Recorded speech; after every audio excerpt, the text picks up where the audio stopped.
bem-vindos a esta edição do Investment Book Club dentro da Semana Mundial do Investidor.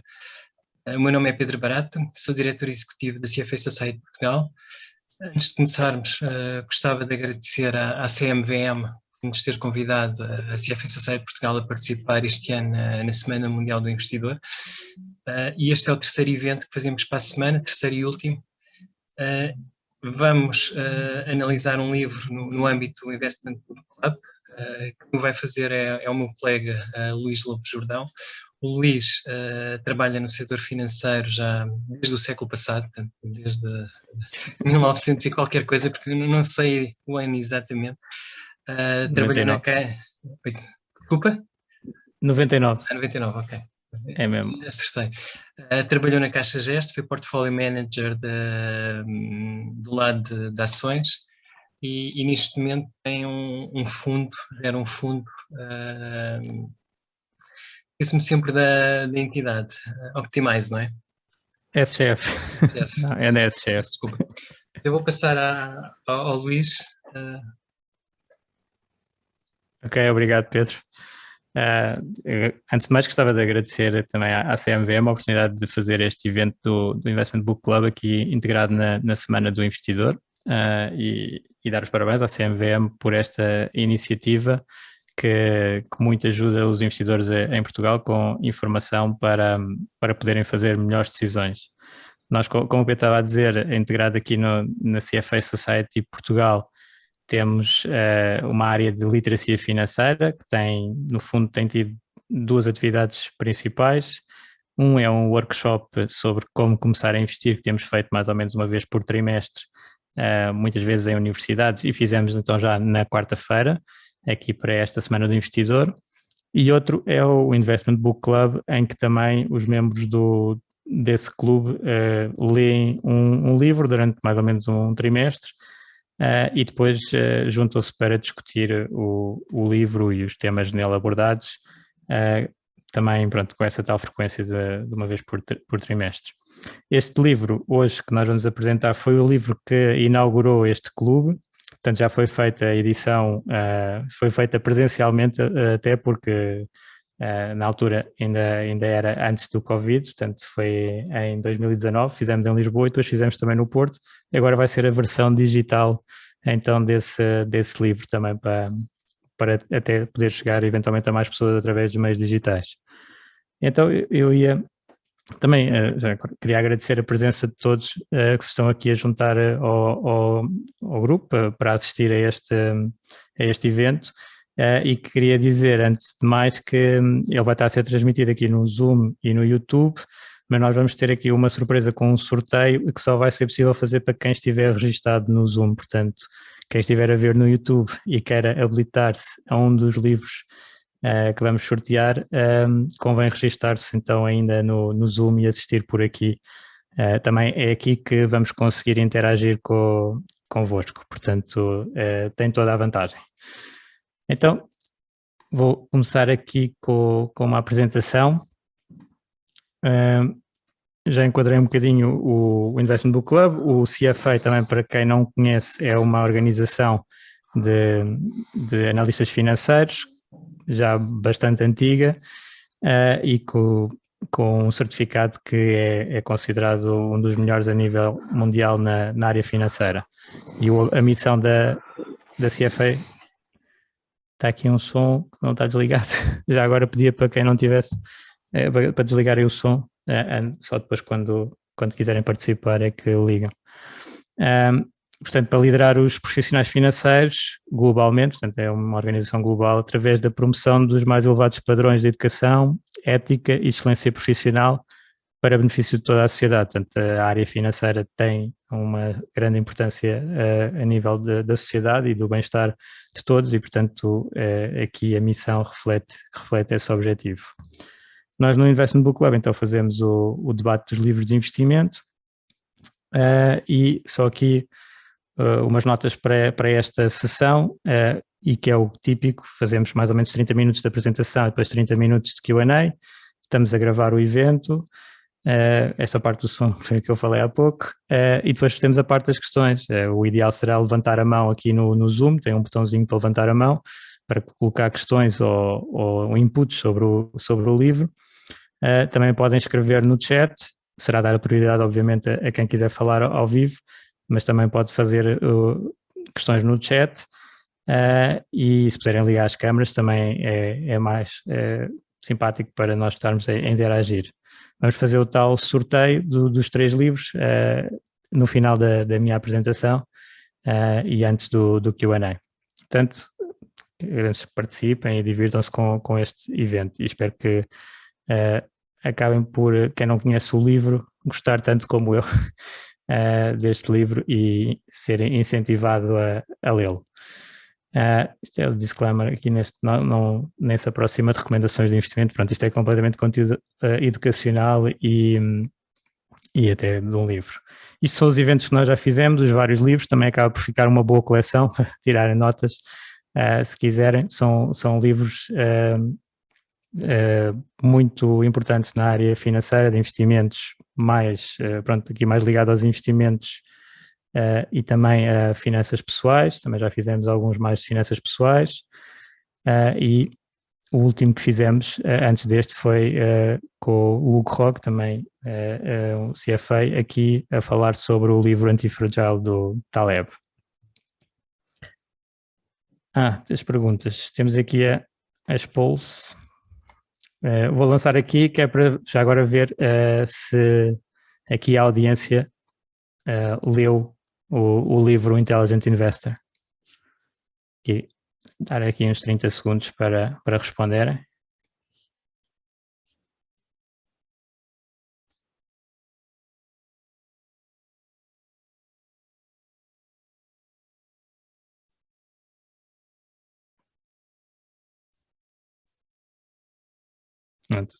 Já está a estabilizar aqui, portanto a maior parte das pessoas ainda não leu, portanto 80%, então vamos ver se consigo convencer da importância deste livro na área financeira e dos investimentos.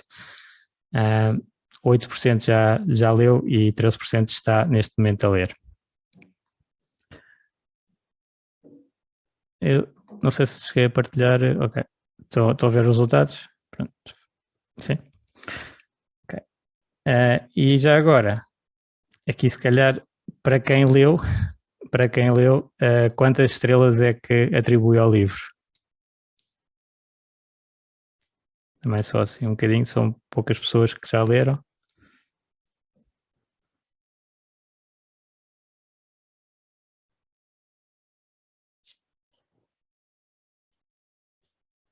Bom, estamos aqui, vou terminar.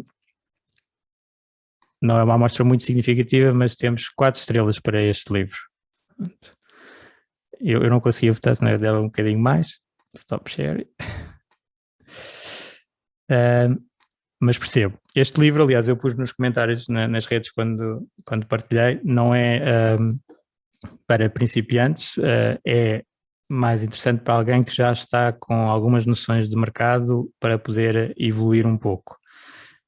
Portanto, quem apanha o livro assim como primeiro livro de investimentos pode ser demasiado técnico e ficar perdido em muitos termos que o autor assume que as pessoas já sabem e muitas pessoas não sabem.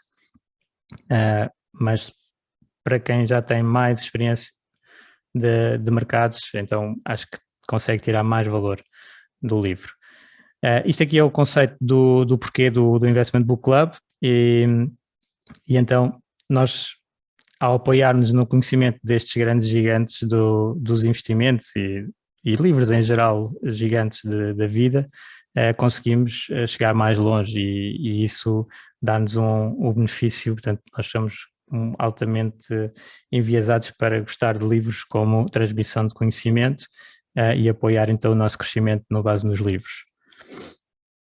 Também é interessante que este quote que nós usamos para todos os livros, mas todos os eventos, mas neste livro em específico também acaba por ser interessante pela parte do intelligent.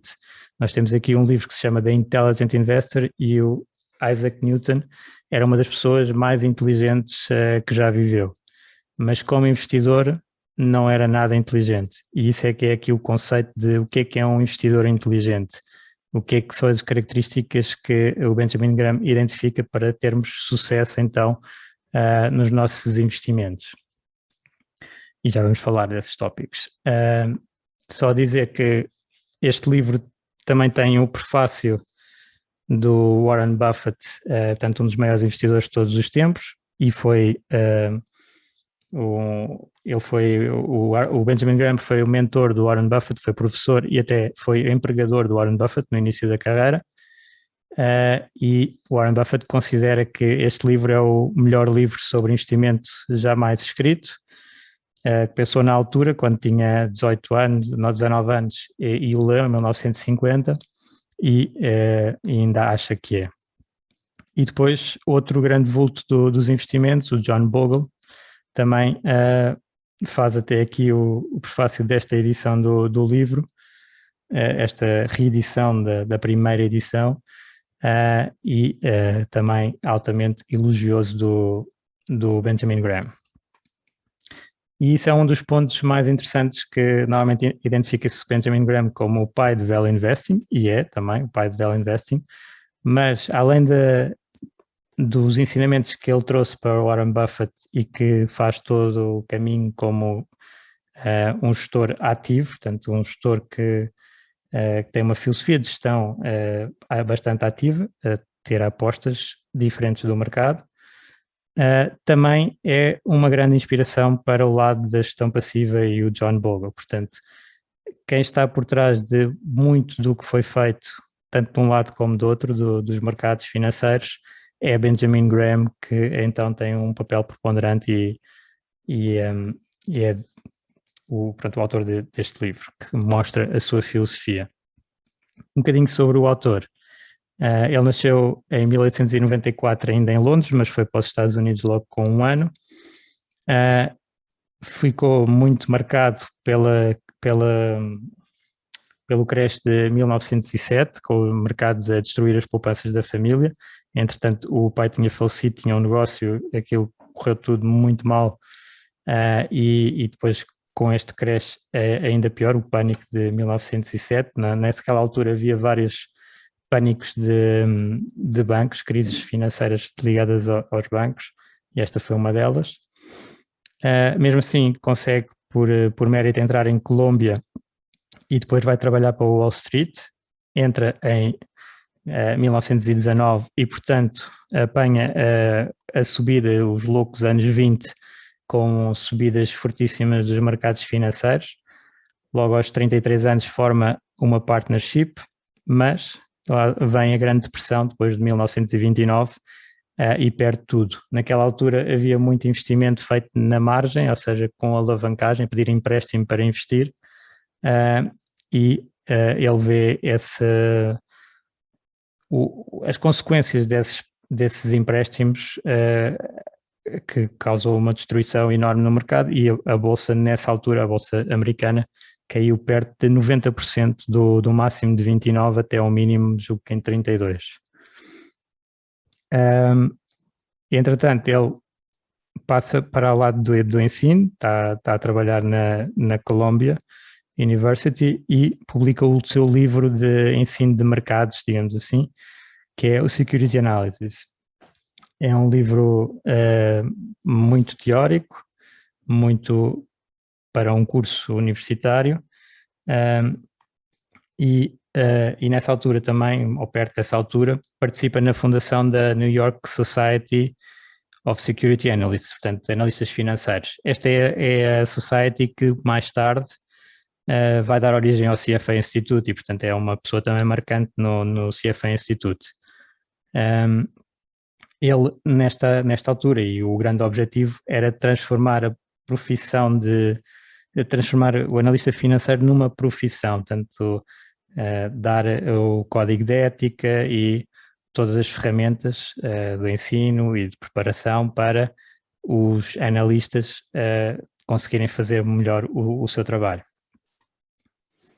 E então, em 49, publica este livro, o Intelligent Investor, e acaba por ser uma transformação deste Security Analysis que é mais técnico numa versão mais para o investidor comum.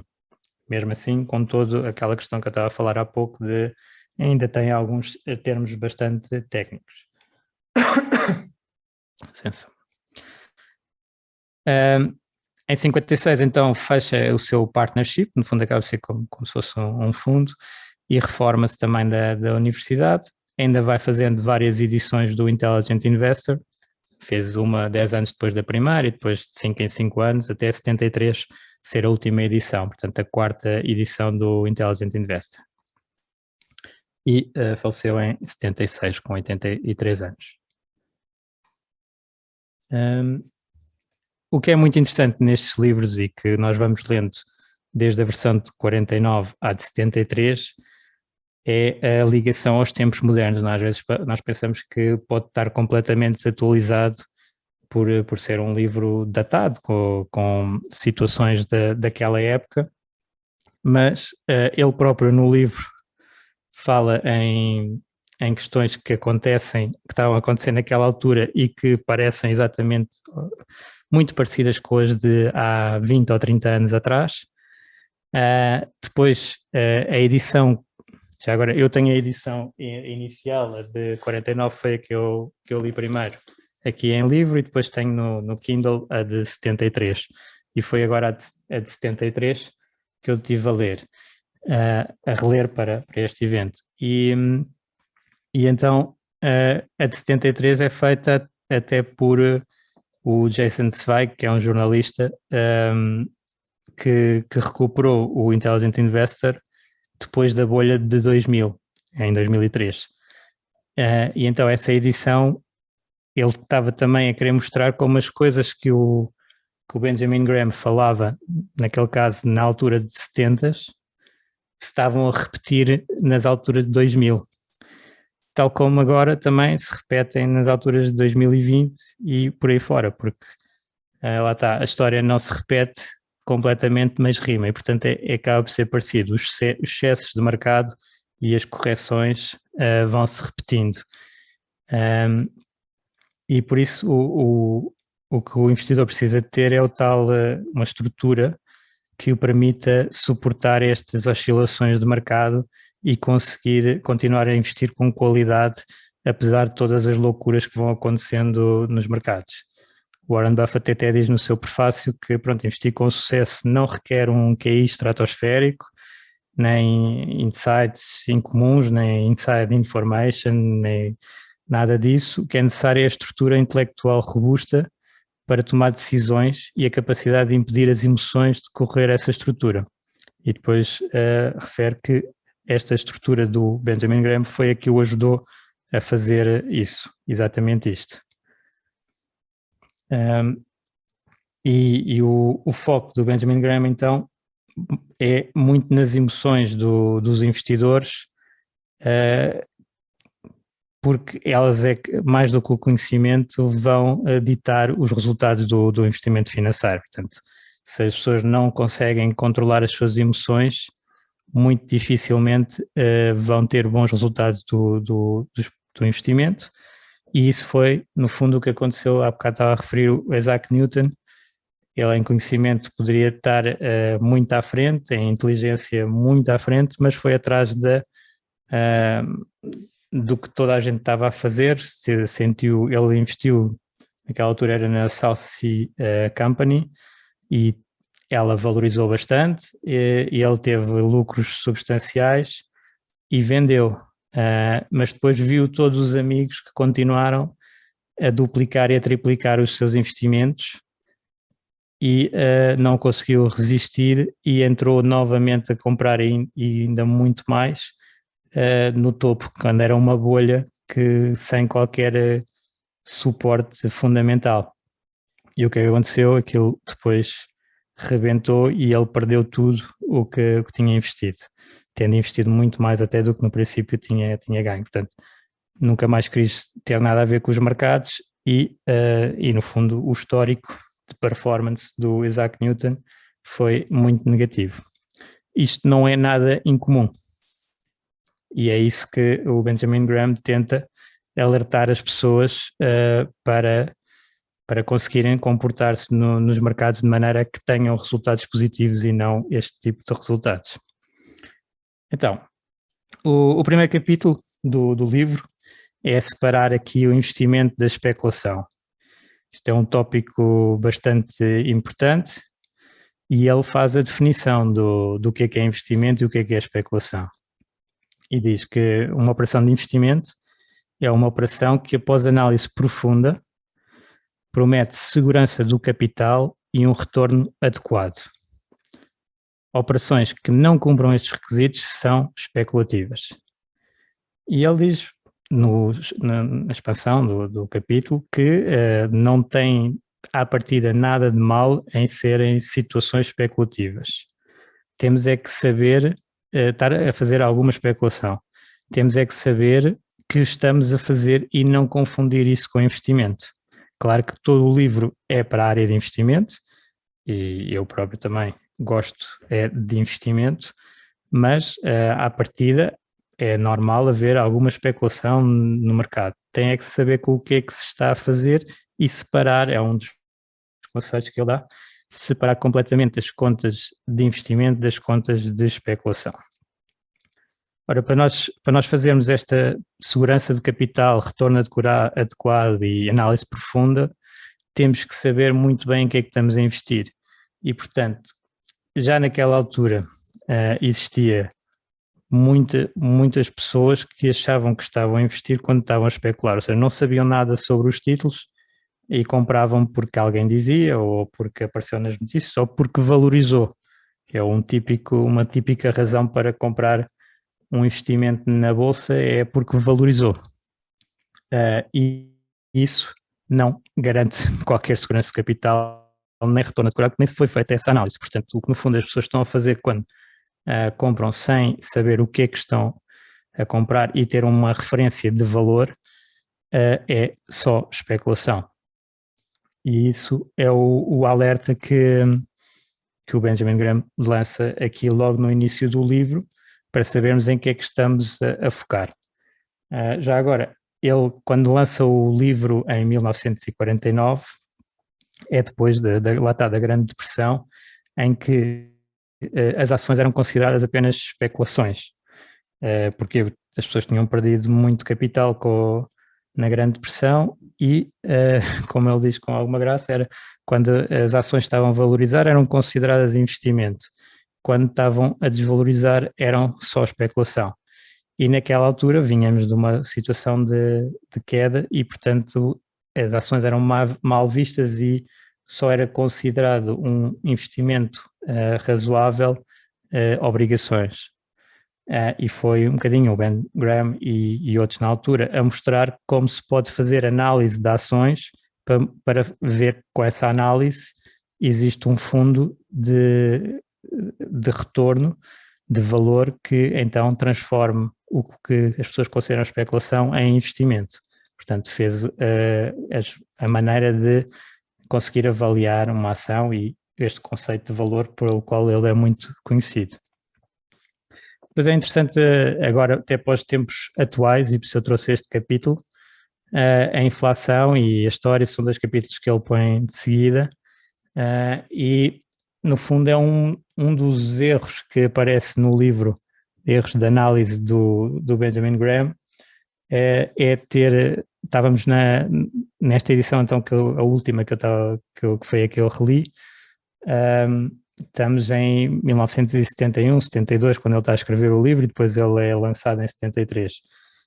E já nessa altura, acho que tinha aqui o gráfico, nesta altura tínhamos a taxa de inflação dos Estados Unidos, que vinha aqui da década de 60 muito abaixo dos 2%, portanto muito controlada, mas já tinha estado a subir até aos 6% em 1970.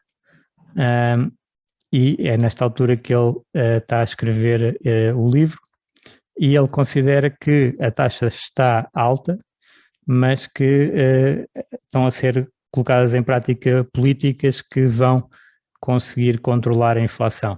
Isto tem alguns paralelismos com a altura de hoje, a história vai-se repetindo, que estamos com alguma inflação mais alta do que o habitual e na expectativa que ela venha a ser controlada.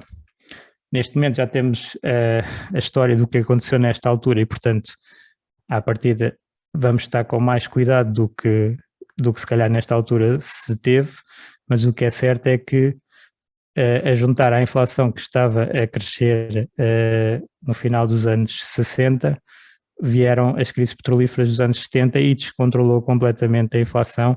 As políticas acabaram por não conseguir controlar e o que tivemos foi um máximo de inflação nos Estados Unidos em 1980 de 13,5%. Portanto, aqui ele no livro espera que seja controlada e assume que vai ser 3% para a frente. Isso também parece um pouco como os tempos atuais. Agora esperemos que seja realmente controlada, porque isto teve um impacto fortíssimo nas obrigações, que valorizaram muito fortemente, e nas ações, que também tiveram uma crise muito forte em 73, 74, para além de umas quedas também fortes em 70. Aquele ponto inicial que eu falei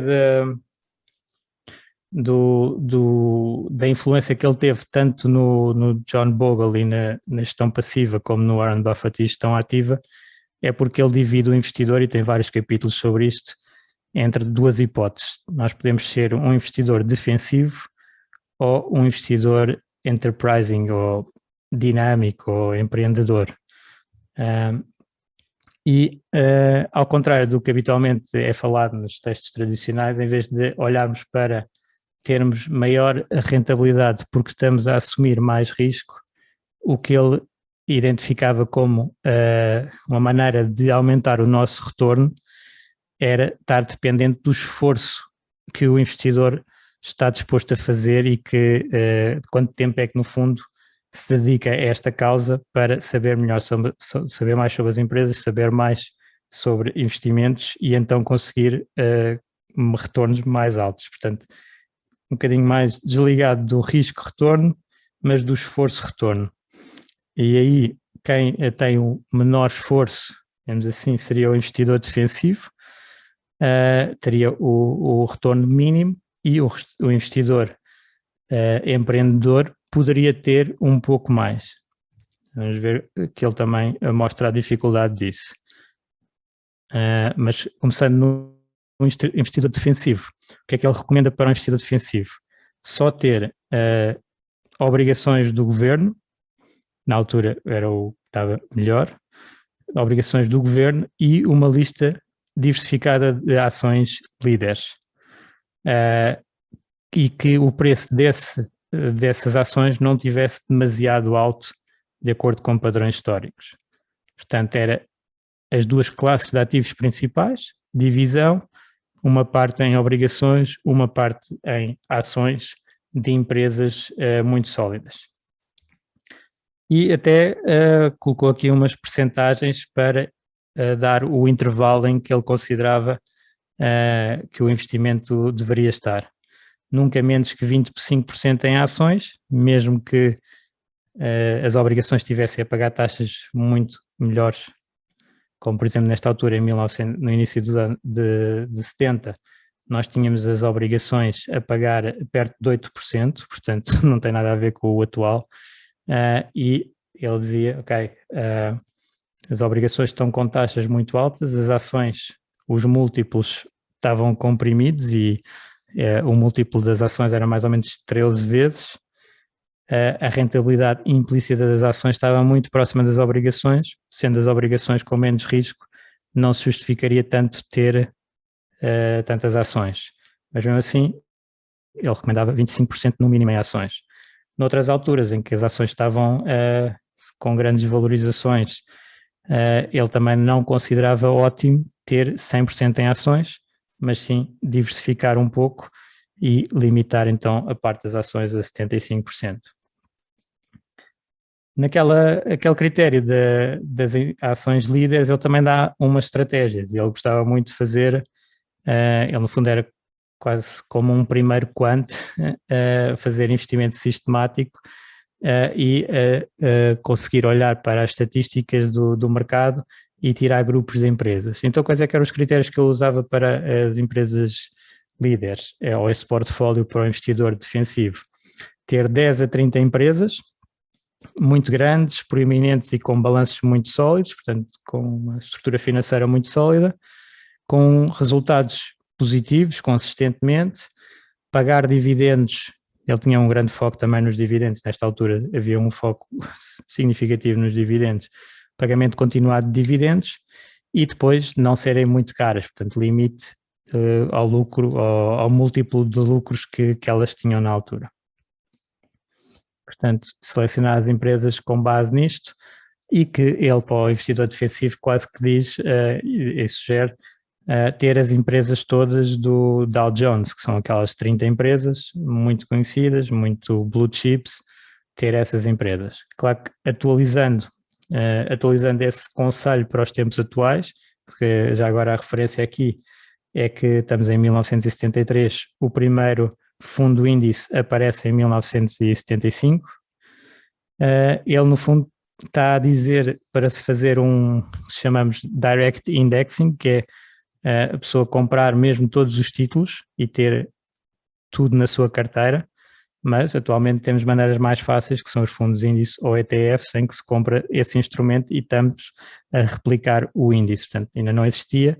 No fundo, aqui é a tal filosofia que ele apresenta ao mercado e que depois o John Bogle pegou e fez na prática esta ideia, criar um índice com as principais empresas e depois, entretanto, foram criados índices para tudo.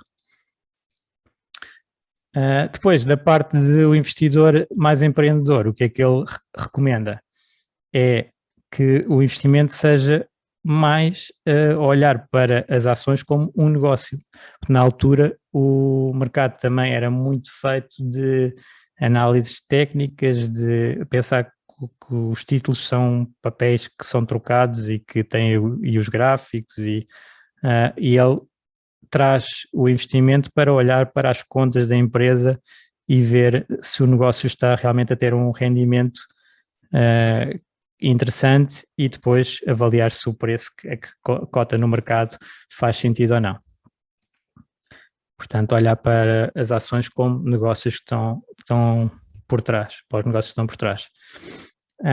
E ele também alertava para isto, que é muitas pessoas que têm, muitos homens de negócios têm as suas empresas e nas empresas fazem análises de custo, benefício, rentabilidade, tudo e mais alguma coisa para chegar a um bom negócio e depois quando pegam nos investimentos, quando vão para a parte dos investimentos, tornam-se especuladores e não ligam a nada dos princípios que utilizam no seu negócio. Isso é também muito habitual porque as pessoas categorizam as coisas em bolsos diferentes, digamos assim. É um fenómeno de psicologia que na área então do negócio próprio as pessoas são cautelosas e analisam tudo e, por exemplo, quando as pessoas vão comprar uma casa para fazer, vão analisar todos os custos e escolhem, estão bastante tempo a escolher e depois quando é uma ação alguém disse que aquela empresa é boa, vou comprar, ponho lá não sei quanto e não tem nada a ver e já isso na altura acontecia, agora ainda muito mais com toda a facilidade de fazer trading.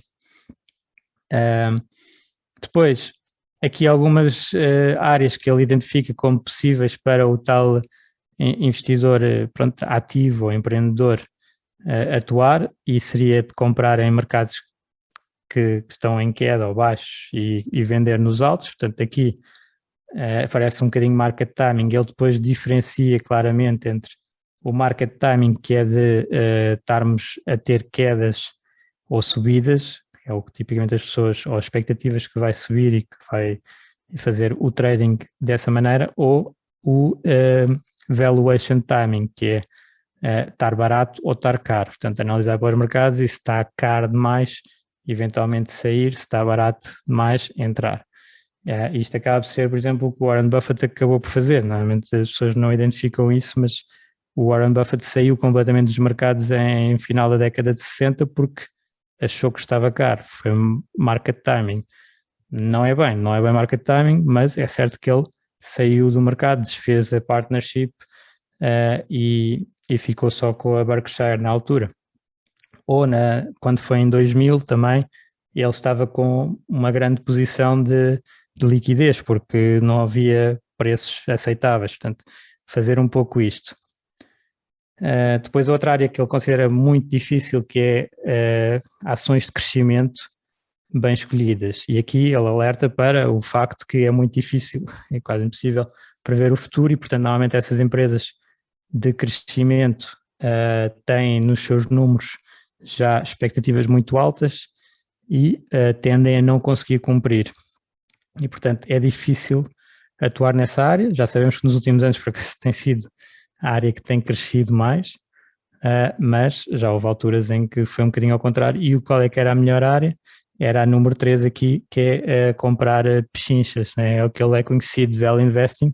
Também naquela altura havia mais empresas muito baratas, portanto, empresas que por qualquer razão tinha acontecido alguma coisa má com a empresa, e ele conseguia analisar os fluxos de caixa da empresa e ver que a empresa tinha muito mais valor do que o mercado estava a dar, e portanto podia comprar e ter pouco risco no investimento.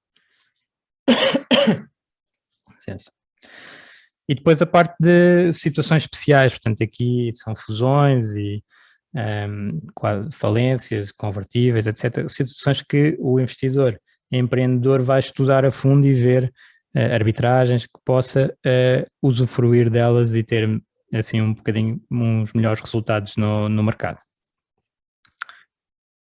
Já agora, só antes de passar ao Mr. Market, este caso dos investidores e do Enterprising Investor, ele próprio diz que é extremamente difícil e muitas pessoas tentam entrar na área do investidor empreendedor e acabam por não ter melhores resultados, mas sim piores. Portanto, não é assim tão fácil como às vezes possa parecer. Depois, um capítulo muito conhecido, e o Warren Buffett remete-nos para dois capítulos aqui no livro que são os mais importantes, que é o número 8 e o número 20 da última edição. Nesse 8 é o Mr. Market, e é o quê? Isto é a evolução do mercado americano no último século, mais ou menos. Temos aqui a Grande Depressão, temos as recuperações, outras crises. Na altura que ele escreve o Intelligent Investor, estamos aqui em 49, portanto ainda nem tínhamos recuperado o 29, portanto mais de 20 anos negativos. Quem investiu aqui teria negativo, quem investiu aqui tinha bastantes ganhos, mas ainda não tínhamos recuperado novos máximos. E depois esta edição é aqui nos anos 70, portanto é aqui mais ou menos que nós estamos a falar. A última edição, já houve aqui a queda no final dos anos 60 e depois é as quedas fortes de meados de 70. E o mercado está sempre a dar um preço às ações, não é? Nós somos acionistas de uma empresa e o grande conselho que ele dá, que já falei um bocadinho há bocado, é olhar para uma ação como propriedade de uma parte do negócio.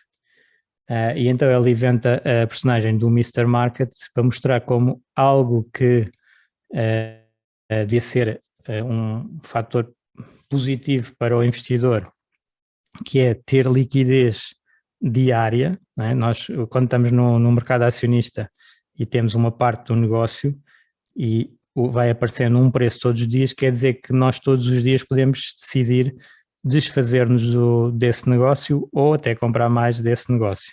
Portanto, é uma opção que nós temos de atuar no mercado. Esse mercado vai dar-nos um preço todos os dias. Mas esse benefício extra, faça a alternativa, que é eu ter um negócio que não é cotado em bolsa. Eu investi numa empresa e não tenho liquidez. Se eu quiser vender a empresa, tenho que estar à procura de um comprador.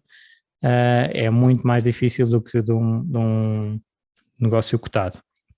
Portanto, isso é um benefício.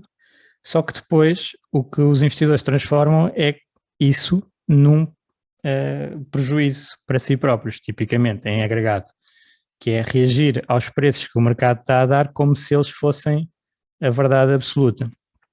E então ficar em stress porque o preço que está a ser dado é baixo, e quando é baixo até a tendência é vender, ou ficar muito entusiasmado porque o mercado está a dar um preço muito alto.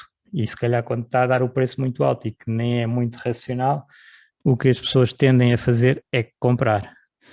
Então, aqui no fundo o que o Benjamin Graham faz no capítulo é inventa o personagem do Mr. Market e diz, isto é como se vocês tivessem, isto é como uma casa que é mais fácil, vocês têm uma casa e todos os dias o vosso vizinho vai-vos dar um preço pela vossa casa.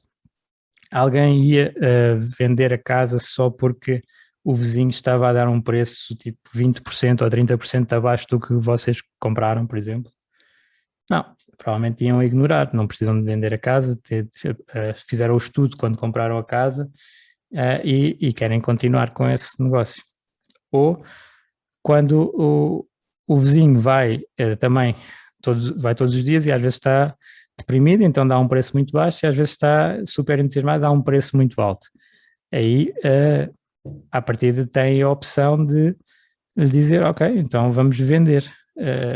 Não é o que as pessoas tipicamente nos mercados fazem, que é, está alto, então vou comprar mais, e está baixo, vou vender, é ao contrário. Mas se nós estivéssemos então nessa situação de ter a casa e termos ofertas desse vizinho todos os dias, aí íamos ver como os preços vão variando e essa opção pode ser utilizada por nós ou não, é só uma opção. Mas o que é certo é que as pessoas, tipicamente, quando investem, ficam depois a olhar para os preços dos ativos, das ações e para as flutuações e consideram que isso é um sinal muito forte para a ação e que o investimento está a correr bem ou está a correr mal com base no preço, quando muitas vezes a decisão de investir foi para o longo prazo, ou pelo menos devia ter sido.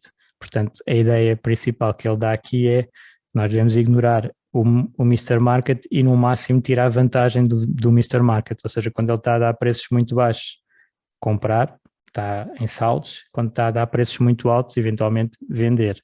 Estamos a ser pagos mais do que devíamos. E que um conselho é nós só comprarmos uma ação se conseguirmos abstrair-nos das flutuações. Portanto, não queremos ficarmos presos à flutuação do dia a dia, não. Portanto, se fosse para 10 anos sem olhar para o preço, se nos causasse problema, então sim, aí quer dizer que nós estamos aptos a comprar ações. E então, isto é, no fundo, a citação do livro que mostra que nós devemos usar o mercado para nos servir e não para ele se servir de nós. Portanto, o Mr. Market, os preços que aparecem no mercado, não nos obrigam a transacionar, não nos obrigam a tirar muita informação até dos preços. Ele dá-nos uma oportunidade para atuar ou não, se se enquadrar nos nossos objetivos. Okay. Isto era o capítulo 8, a tal muito importante do livro, e o outro que o Warren Buffett também refere, capítulo 20, é sobre a margem de segurança, a margin of safety. E aqui a margin of safety é um conceito que faz todo o sentido, mas que muitas vezes as pessoas ignoram nos mercados. E é nós não sabemos tudo, mesmo uma análise muito bem feita do valor de uma empresa pode ter erros, o futuro ninguém sabe, lá está como há bocado estava a mostrar da parte da inflação mesmo, Benjamin Graham subestimou enormemente a taxa de inflação que veio a ocorrer a seguir, ocorreram eventos que ele nem podia controlar e nós como investidores temos que ter uma margem de segurança nos investimentos para não perder, não é? Que é aquela regra do Warren Buffett, regra número 1, não perder dinheiro, regra número 2, não esquecer a primeira regra. E então, como é que ele fala nesta margem de segurança? Fala numa diferença entre o que se recebe das obrigações e o que se recebe das ações, que tem que ser muito mais alto do lado das ações para compensar o risco que é das obrigações. Isto não é mais do que depois, mais tarde, veio a ser desenvolvido por muitos académicos do prémio de risco. Portanto, é o chamado prémio de risco das ações sobre as obrigações. Nós queremos ter uma margem que nos ponha a salvo das flutuações das ações. Portanto, queremos receber muito mais das ações do que das obrigações. Se não tivermos a receber, então não temos margem de segurança, que era um bocadinho o que ele falava aqui no início dos anos 70. Se nós temos as obrigações a pagar 8% e as ações também a pagar 8%, então a margem de segurança das ações é muito, muito pequena. Depois há outras maneiras de fazer a margem de segurança e que ele também desenvolve, que é a diversificação. A própria diversificação do nosso portfólio cria em si própria uma margem de segurança para ter bons resultados em condições normais. Portanto, é esta frase que ele coloca aqui, em que o conceito de margem de segurança também está implícito e está ligado completamente ao conceito de diversificação. Um exemplo que é dado também para a margem de segurança é no caso de uma ponte e de caminhões a passar na ponte. Se a ponte for construída para 10 toneladas, caminhões de 10 toneladas a passar, nós, se fizermos a ponte só para 11 toneladas no máximo, temos o risco de um caminhão vir um bocadinho mais pesado e cai tudo. Se calhar a margem de segurança é fazer a ponte que, em princípio, só vão passar lá caminhões de 10 toneladas, mas fazemos para 20, que ela aguente 20. Assim, pode-se desviar um bocadinho as situações que não vamos ter um cenário muito negativo no nosso investimento. E isso também, já agora, era, para além deste conceito de diversificação e de prémio de risco, também muitas pessoas olham para a margem de segurança como fazer a avaliação de uma empresa, comparar com o preço que está no mercado e ver se temos lá 20% ou 30% abaixo, o preço está 20% a 30% abaixo da nossa avaliação, então decidimos avançar para a compra para o investimento, porque temos essa diferença. Se a nossa avaliação estava muito otimista em 20%, quer dizer que ainda vamos pelo menos não perder dinheiro com esse investimento. Se tivermos certos, então ganhamos eventualmente esses tais 30%. Depois o alerta para as principais perdas que os investidores tendem a ter e que tem sido cíclico também, lá está, a história vai se repetindo, que é os investidores confundirem bons resultados de empresas de baixa qualidade, digamos assim, em tempos que a economia está muito forte. Portanto, a economia está muito forte, os lucros de toda a gente, no fundo, sobem, mas alguns lucros não são bem sustentáveis, são de empresas de má qualidade, que depois, quando a economia vai abaixo, elas transformam rapidamente esses lucros em prejuízos e os investidores tiveram a fazer projeções desses lucros para a frente com muito otimismo e eles não se vão materializar. Portanto, aqui é que é o grande risco, no fundo, é aqui de baixa qualidade. E o conselho dele é ter uma diferença de valor muito grande, ou seja, conseguir comprar muito abaixo do preço, do valor, ou evitar e focar mais nas empresas de boa qualidade, mesmo que se calhar um bocadinho mais caras. E a margem de segurança que ele identifica para as empresas é que tem que ser um racional, não é? Tem que estar por trás, mas isto é da parte até inicial, voltando aqui ao início da apresentação do investidor versus especulador, só se consegue fazer isto tudo se estivermos a fazer investimento, ou seja, se estivermos a analisar os números das empresas e a conseguir quantificar qual é que é o valor e com métricas testadas de avaliação, não é? Nós depois temos aquela frase habitualmente complexa que é this time is different, não é? Agora é diferente porque a economia vai crescer muito mais, é diferente porque a internet está a revolucionar o mundo, é diferente porque isto, porque aquilo, e depois o que tem acontecido tipicamente é que as coisas voltam ao normal, e o normal, a avaliação fica bastante diferente e causa normalmente alguns prejuízos quando se faz este tipo de investimento. Conclusões. Aqui do livro, a conclusão final que o Ben Graham põe é que para ter resultados de investimento aceitáveis é muito mais fácil do que se imagina, e é aquele conceito de investimento passivo, seguir um índice de mercado acionista com empresas de qualidade. Neste caso, o que se pode fazer é um índice global, diversificado, ou escolher empresas então com aquele perfil que ele apontou e depois equilibrar com obrigações e até, eu não falei aqui, mas ele também fala muito da fórmula investing. Ele chama fórmula investing, não é mais que o dollar cost averaging, ou seja, colocar todos os meses um pouco de investimento no mercado e ir então crescendo sem ligar muito às oscilações dos mercados, uma maneira de conseguir bons resultados financeiros dos investimentos. Depois, para conseguir resultados acima, superior results, é bastante mais difícil do que parece. Muitas vezes há aqui uma curva de aprendizagem que as pessoas tendem a saltar. Parece que é fácil fazer melhor, a saltar para essa área, e depois o que acontece geração em geração é que os resultados acabam por desapontar, porque é mais difícil do que parece. Portanto, é uma conclusão aqui do livro. Ok. Só parar, acho que demorei um bocadinho mais tempo do que devia, como é habitual, peço desculpa. Pedro, não sei se conseguimos fazer o sorteio. Sim, tudo a postos. Nós agora vamos sortear online. A ideia é oferecer 3 livros do Intelligence Investor.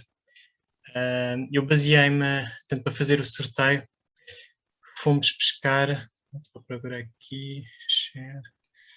Agora não me está a aparecer, para aí só um bocadinho. Testei, estava a correr bem, e agora não está. Já.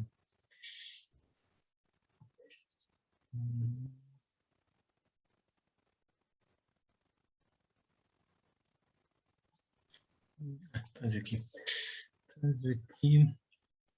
Ok, está aqui, peço desculpa.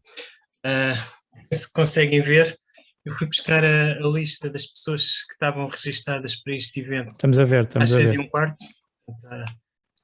Às 6h15, estão aqui todas. Isto é muito simples, esta ferramenta é só carregar no botão, vão aparecendo 3 nomes, aparecem cada vez. Depois as pessoas que forem sorteadas, nós vamos chamar. Se manifestarem, têm direito ao livro, senão passamos para o seguinte. Então, basta mandar, pode no chat qualquer coisa. Sim, qualquer coisa no chat. Nós perguntamos, ou pode dizer estou presente, qualquer coisa. Então, vamos ao primeiro. Boa sorte. O primeiro nome vai ser... Boa sorte. Ricardo Castro. Ricardo, estás aí? Não está. Vai sorteando os outros, que então pode ser que ainda apareça. Sim. Nuno Carvalho. Nuno Carvalho está porque ouviu já. Ou pelo menos estava a pecar. Nuno Carvalho. Sim. Ok, Nuno. Okay, Nuno. Parabéns. Depois já falei. Parabéns. A seguir, portanto, o primeiro vencedor já temos. O próximo. Tem que dar aqui um bocadinho para baixo. Zé Carlos. Ou José Carlos. Foi o nome que a pessoa se registrou assim. Portanto, não está? Mais um nome. Zé Carlos, está aqui, presente. Está? Então peço desculpa. Então, Zé Carlos, parabéns. Agora o próximo, Mário Patusco. Mário. Está presente? Ainda não apareceu. Mário. Fazer um leilão. 2, 3. Vamos sortear mais um nome, então. Vou andar aqui um bocadinho para baixo. Pedro Vieira. Mais um nome. Pedro Vieira. Epá, e esta aplicação deve ser masculina, não? Pedro Vieira. Não. Está cá o Pedro Vieira. Ok, então pronto. Tá. Então está o sorteio. Parabéns aos 3. Depois nós vamos entrar em contato com os 3 e enviar os livros, claro.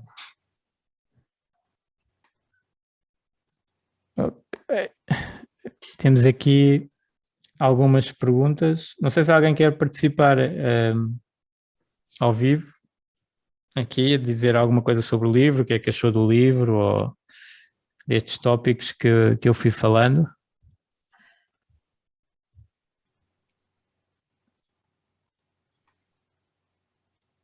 Não? Olha, mas se calhar houve aqui um comentário Sim. bastante pertinente do Rui Simões no chat. Ele está a dizer, e bem, não é? Que o Benjamin Graham nunca viveu num mundo de taxas de juros negativas. Queres comentar? Sim, sim. Ele não viveu no mundo de taxas negativas, ele viveu na altura da Grande Depressão, por exemplo. Tínhamos deflação extremamente agressiva, não é?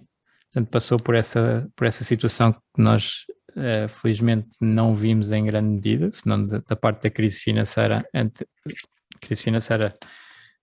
de 2008, 2009, a seguir, podia ter dado nessa situação, foi muito parecido com a Grande Depressão, mas depois houve uma alteração de política que aguentou isso.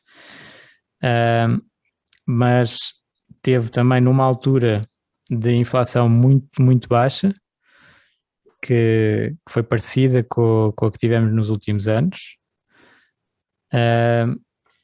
E, portanto, não foi esta questão da taxa de juros negativas também é só em algumas obrigações, não é? Outras obrigações têm tido taxas de juros positivas, embora bastante abaixo do que é a média dos últimos anos.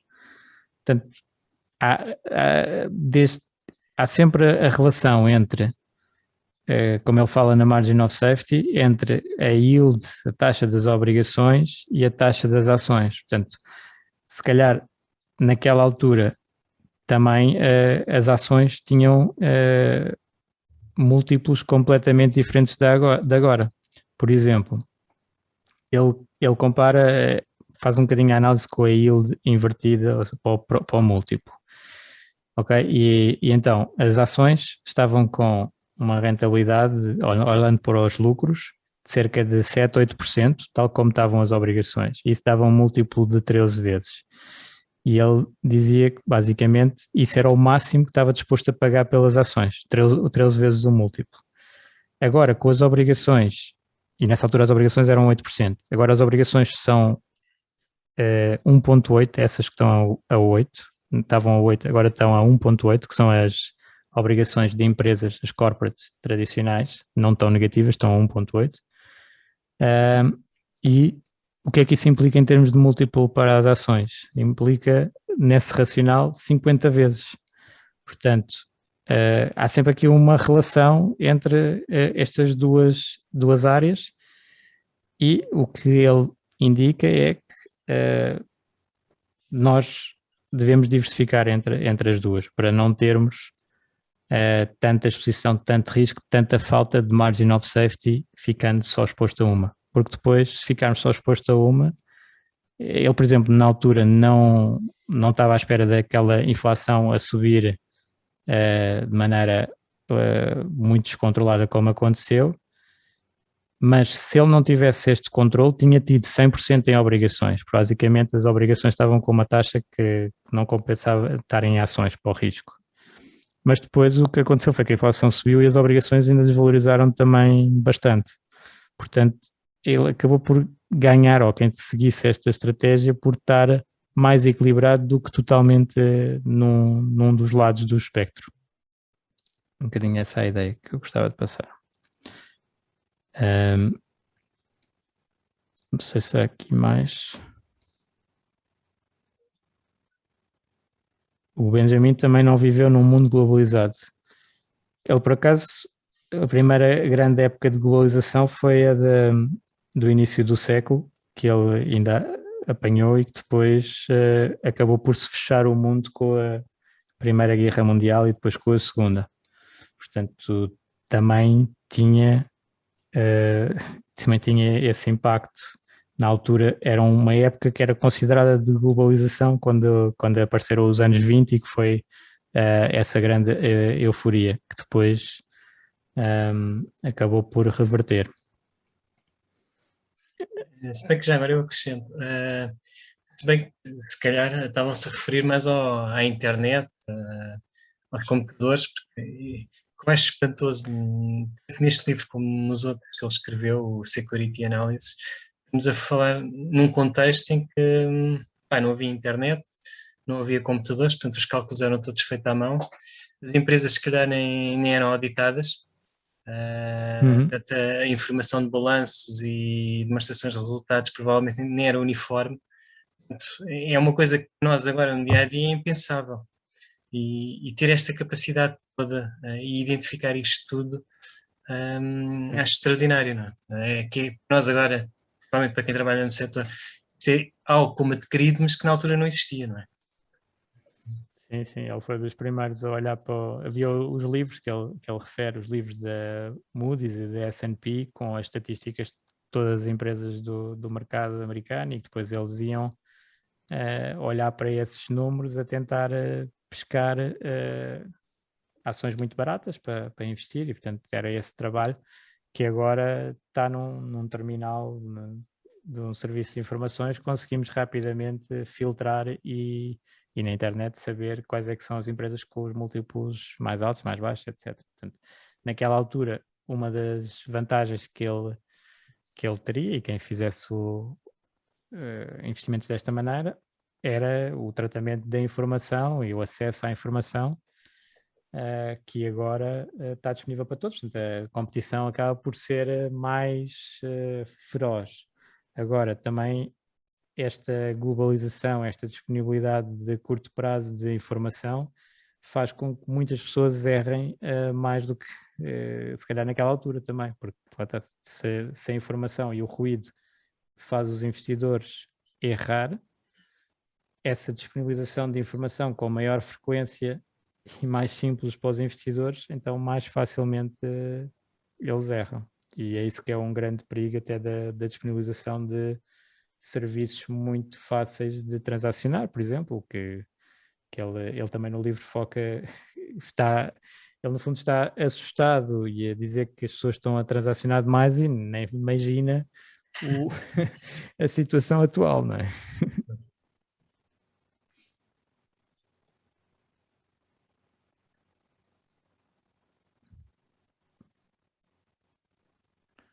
Há aqui um comentário já mais antigo do João Guimarães que diz: qualquer investimento tem um quê de especulação, a menos que compremos algo a book value.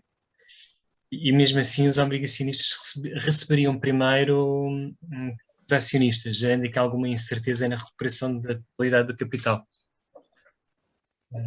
Sim, ele também foca isso no livro. Claro que nós temos sempre que investir é atuar um bocadinho sobre o futuro, e portanto temos que fazer algumas análises sobre o futuro que não têm uma base muito forte, e por isso o que ele recomenda é usar o conceito de margin of safety também aqui, e essas extrapolações para o futuro serem muito conservadoras. Portanto, ele acaba por ser a defesa do investidor, pelo facto de não conhecer o futuro, e ninguém conhece, é preparar o portfólio de maneira a que ele resista a vários futuros possíveis que possam acontecer, incluindo aqueles em que os números que ele colocou na sua folha de Excel, na altura não era Excel, os papéis de calculadora, forem bastante abaixo do que ele tinha previsto, não é? Portanto, conseguir estar protegido disso por sistema e não estar tão dependente então dessas especulações para o futuro. Mas claro que tem que se fazer sempre um pouco. Tem que estar muito consciente também disso, e isso é que ele foca com grande vigor. E aliás, esta questão da extrapolação que ele faz da inflação e a expectativa de 3% é uma área que ele está consciente que não sabe, não é? É uma especulação que ele faz. Okay. Surgiu aqui uma questão, se calhar vou ler. Não, isto é mais um comentário é mais um comentário ao... Ok. Eu vou fazer um enquadramento. O Rui Simões há Diz. bocado perguntou quando a comercialização de um fundo de índice na forma de PPR, e a Helena Anjos respondeu: o novo produto do Plano Europeu de Pensões de Reforma, o PEP, é uma proposta de investimento diversificada face aos tradicionais PPRs que poderia de futuro ser referência de índices. Aqui a fugir um bocado ao livro, mas sim, esta legislação está implementada, agora há que pôr em prática, e só o futuro dirá. Eu acho que dentro de pouco tempo vão ter-se novidades nesse aspecto. Pronto, então já sabes mais do que eu. Portanto, é provável que apareça. Já existem alguns produtos mais baseados em índices, embora possam ter ainda alguma gestão ativa.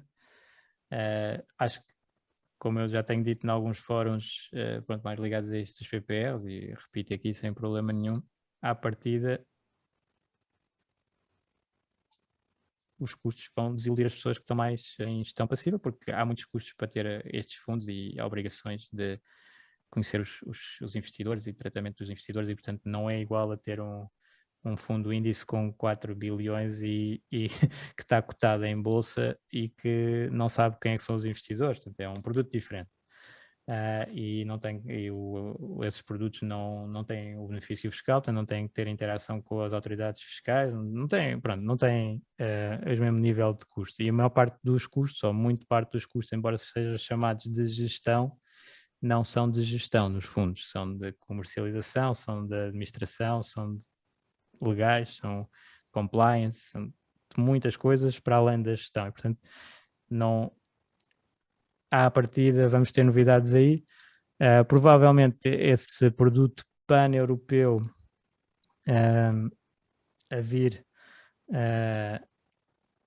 pode eventualmente ter a possibilidade de ter efeitos de escala mais simpáticos e que permitem então ter até custos melhores e mais baixos para quem quiser seguir apenas o índice. Pode ser que isso aconteça. Alertava só aqui também do que eu percebi desta legislação.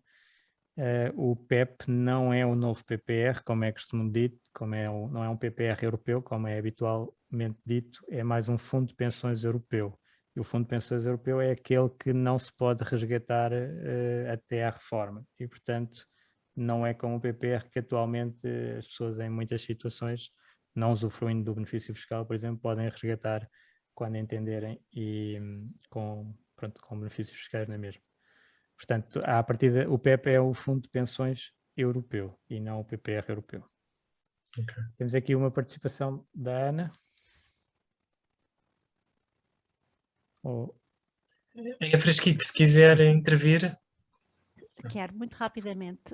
Eu sou da CMVM, para quem não é do CFA e que não me conhece, e, portanto, eu sou uma das coordenadoras da Semana Mundial do Investidor, no âmbito do qual esta iniciativa se enquadra. Primeiro quero-vos dar os parabéns, e quanto ao livro, eu escrevi aqui aquilo que eu confessei que não tive tempo de ler o livro, mas fiquei com vontade de o ler, e depois da apresentação que vi, o que me parece extraordinário no livro é que realmente o livro tem muitos anos.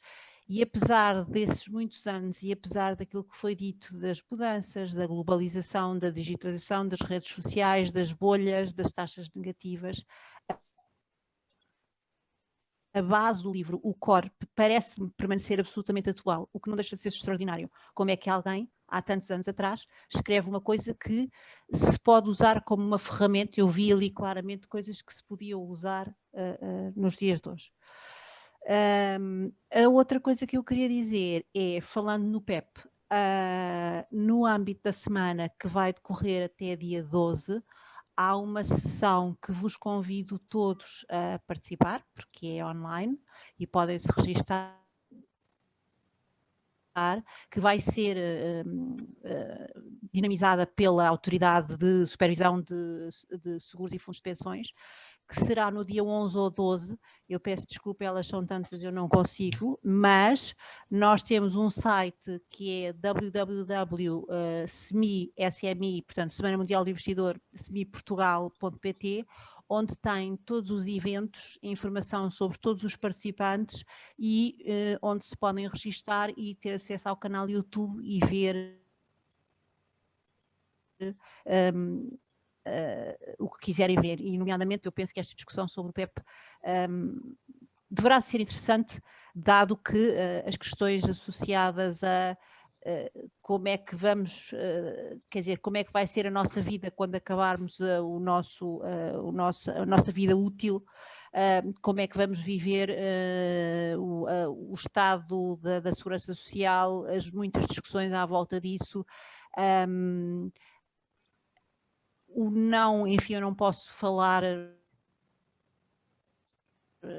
assumir publicamente muitas as minhas opiniões, uma vez que já disse que era da CMVM, mas enfim, a reforma, eu diria que a reforma que teria que ser feita em termos do que será a reforma dos portugueses e dos portugueses no futuro, é uma discussão que é urgente.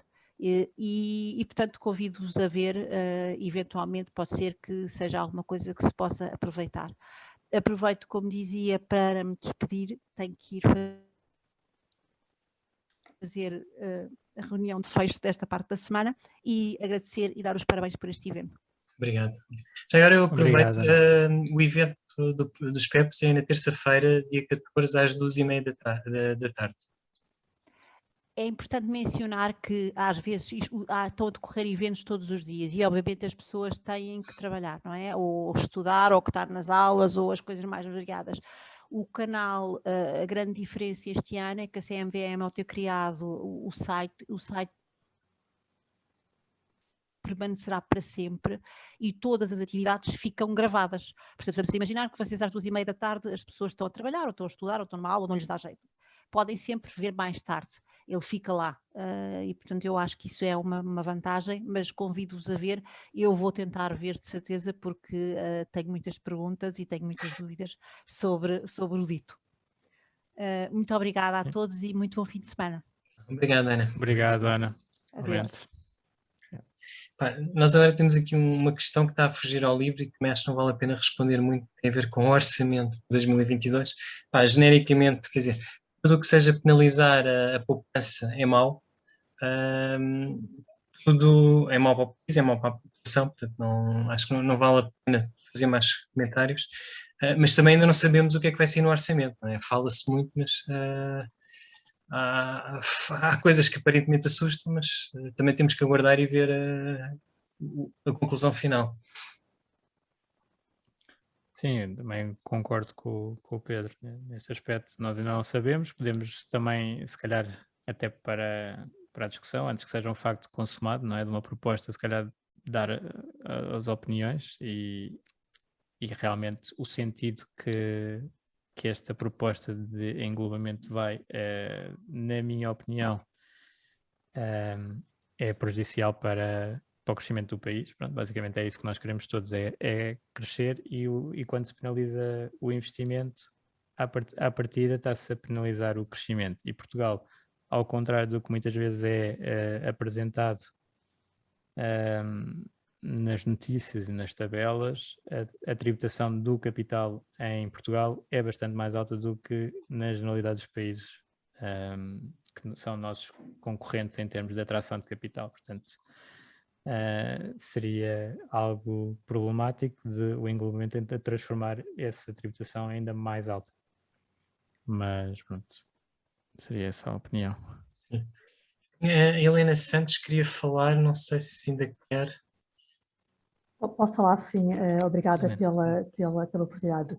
Desde já agradecer o esclarecimento da doutora Ana Frasquilho relativamente à aproximação do PEP a realizar e promovida pela Autoridade de Supervisão de Seguros de Pensões no próximo dia 12 de outubro, que eu também tomo nota e tenho conhecimento de ser, de facto, especialista também no setor segurador e for de pensões. A minha pergunta e o meu comentário, de alguma forma, iria mais no sentido de facto, ter apreciado a apresentação do livro em epígrafe e, de facto, novamente remete-nos para aquilo que é o core, ou fundamental, enfim, das práticas de investimento e, portanto, até naquilo que é a alocação entre as duas classes tradicionais de ativos, entre ações e obrigações, portanto, uma exposição de 25 ou 75, o que, de alguma forma, representa também a alocação do ponto de vista dos investidores institucionais na repartição das classes de ativos.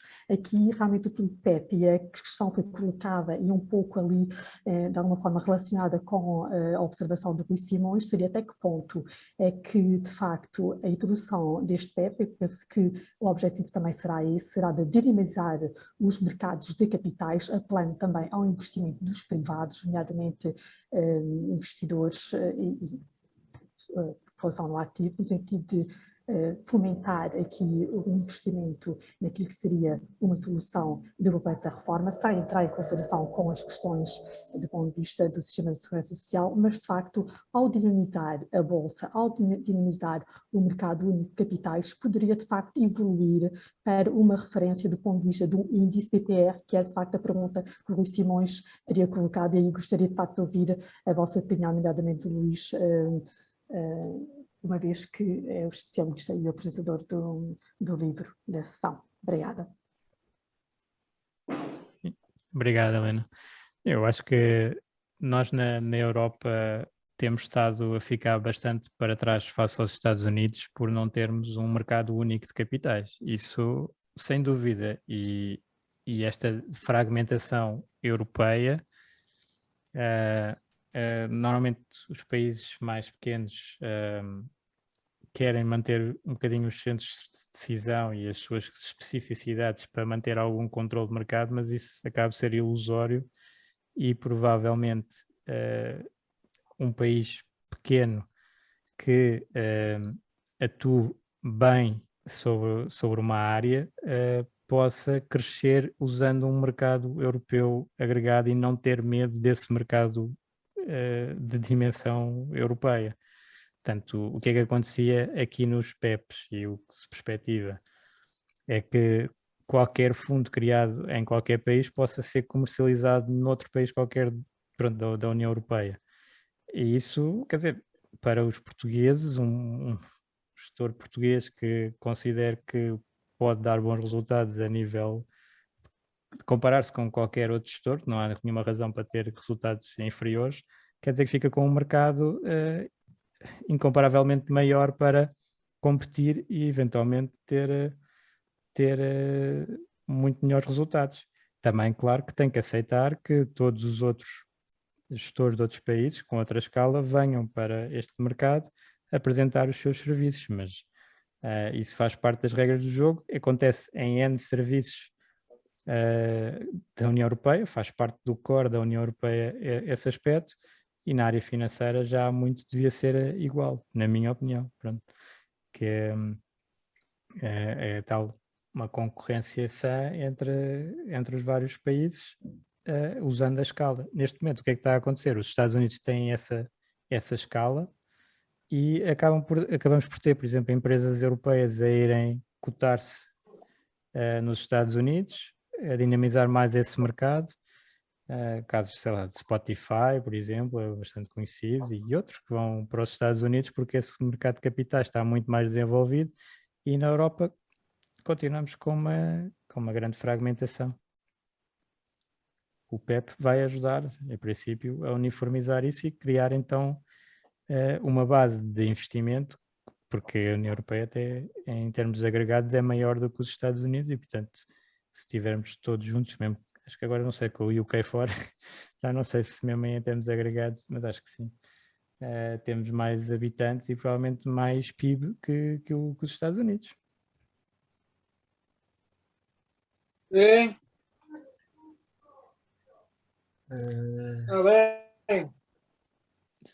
Por aqui. Nuno, queres dizer alguma coisa? Não, se calhar é... Certo. Já passámos a hora, eu peço desculpa que a minha apresentação foi foi bastante mais longa do que devia dos 30 minutos, mas não sei se ainda há questões sobre o livro, pontos que considerem importantes falar, ou qual é que foi, se puderem escrever também a vossa reação ao que foi apresentado aqui no livro, também seria interessante. Eu também deixava um link para um questionário de avaliação, se pudessem preenchê-lo, também é uma forma de conseguirmos melhorar. Eu esqueci-me de uma coisa, já agora, eu ia partilhar convosco aqui também isto é uma grande falha, se calhar há pessoas a sair, o contrato de investidor que o Benjamin Graham faz, e eu vou partilhar também o PDF aí, que é um bocadinho a ideia de como é que nós devemos comportar como investidores. E então nós chegamos aqui, o nosso nome, confirmo que sou um investidor que pretende acumular riqueza durante muitos anos no futuro. Isto é uma tradução do inglês. Eu sei que existirão alturas em que estarei tentado a investir em ações ou obrigações porque estes valorizaram ou estão a valorizar, e outras alturas em que estarei tentado a vender os meus investimentos porque desvalorizaram ou estão a desvalorizar. Por este meio, expresso a minha recusa em deixar um grupo de estranhos determinar as minhas decisões financeiras por mim. Lá está o Mr. Market. Mais que isso, eu comprometo-me solenemente a nunca investir porque o mercado subiu e nunca vender porque o mercado desceu. Isto é aquela pior razão para tomar estas decisões. Em vez disso, eu irei investir X euros, portanto isto é um compromisso que nós fazemos, todos os meses, através de uma transferência automática mensal para um investimento. Ou seja, vou fazer um programa eu traduzi aqui para Euro Cost Averaging, para os seguintes fundos, investimentos, etc. Pronto, depois a pessoa escolhe aqui quais é que são os instrumentos que pensa fazer. Eu também me comprometo a investir montantes adicionais sempre que me for possível poupar e puder suportar quedas de curto prazo nos mercados. Lá está sempre a visão de longo prazo. Declaro ainda que irei manter estes investimentos continuamente até pelo menos a seguinte data. E pôs aqui uma data que, no mínimo, é 10 anos após a data do contrato, que é para mostrar, portanto, compromisso com o investimento de longo prazo. E depois temos as exceções. As únicas exceções a esta regra são uma súbita necessidade de capital, como uma emergência de saúde, a perda do meu emprego ou despesas planeadas como uma entrada para uma casa ou custos de educação.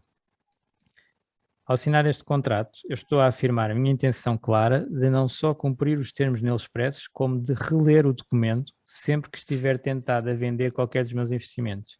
Porquê? Porque isto é absolutamente natural para um investidor que está no mercado e que recebe as notícias e os mercados estão em pânico, as pessoas tendem naturalmente, é questão psicológica, a querer sair, vender, reagir no momento. E por isso é que que ele remete para voltarmos a ler este contrato, para voltarmos a ver o que é que nós estabelecemos com nós próprios.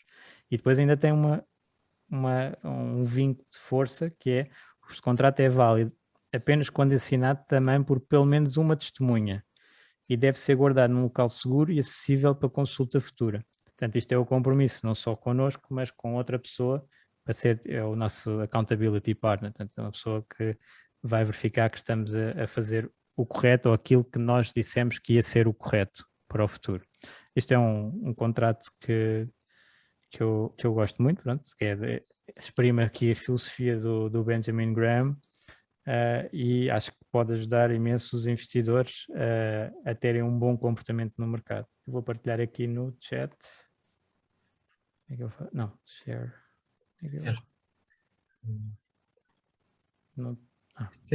Tens aqui uma opção no aqui Everyone. Estava à procura.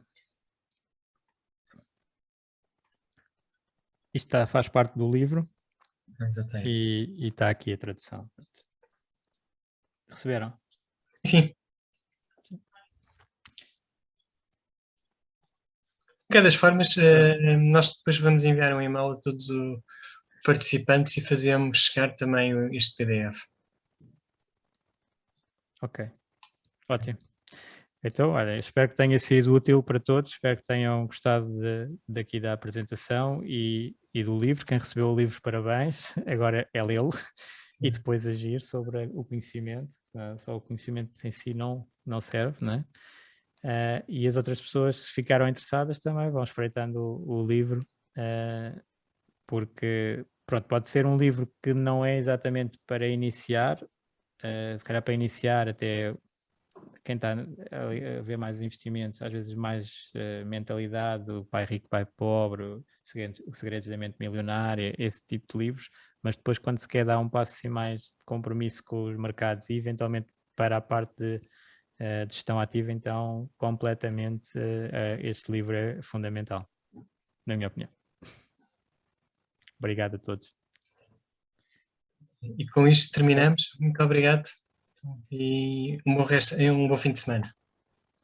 Tchau, fim de semana. Obrigada.